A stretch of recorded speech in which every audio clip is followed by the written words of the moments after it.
लगातार ये कह रहे हैं कि हम नाराज हैं और जो हम मांग कर रहे हैं उस मांग को पूरा नहीं किया जा रहा है, यही कारण है कि हम समर्थन नहीं देंगे। जानकारी ये भी मिल रही है कि विधायक दल की जो बैठक होनी थी उसमें ये प्रस्ताव रखा जाता, जो ऑब्जर्वर्स दिल्ली से आए हैं वो ये कहने वाले थे कि आप देखिए जो मुख्यमंत्री होगा उस पर अंतिम फैसला आला कमान ही करेगा।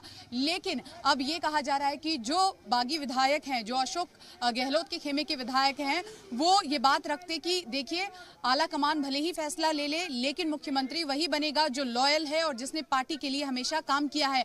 हलचल बहुत ज्यादा बढ़ गई और आपको बता दें कि सारा घटनाक्रम इसी इलाके में हो रहा है। 500 मीटर की दूरी पर भी सीएम आवास नहीं है, पीछे जो लाइटें आपको दिख रही हैं, लेकिन जो पुलिसकर्मी वहां थे वो यहां आ गए और तस्वीरें आप देखिए, लगातार हलचल बढ़ गई है। गाड़ियों का काफिला यहां आना शुरू हो गया है।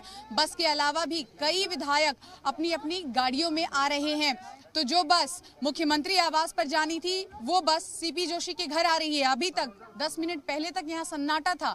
देखिए आप, रस्सी की रस्सियां यहाँ ले आई गई हैं और ये बगावत के सुर है। आज की रात राजस्थान की राजनीति के लिए इतनी आसान रात नहीं है और ये देखना होगा कि अब जब ये सभी विधायक यहाँ पहुंच रहे हैं, साफ तौर पर उन्होंने कहा है कि अगर हमारी बात नहीं मानी जाएगी तो हम इस्तीफा दे देंगे।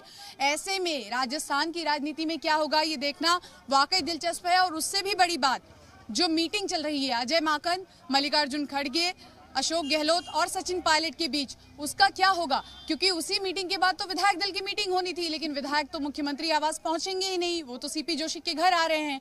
ऐसे में क्या होगा ये देखने वाली बात है। चंदन।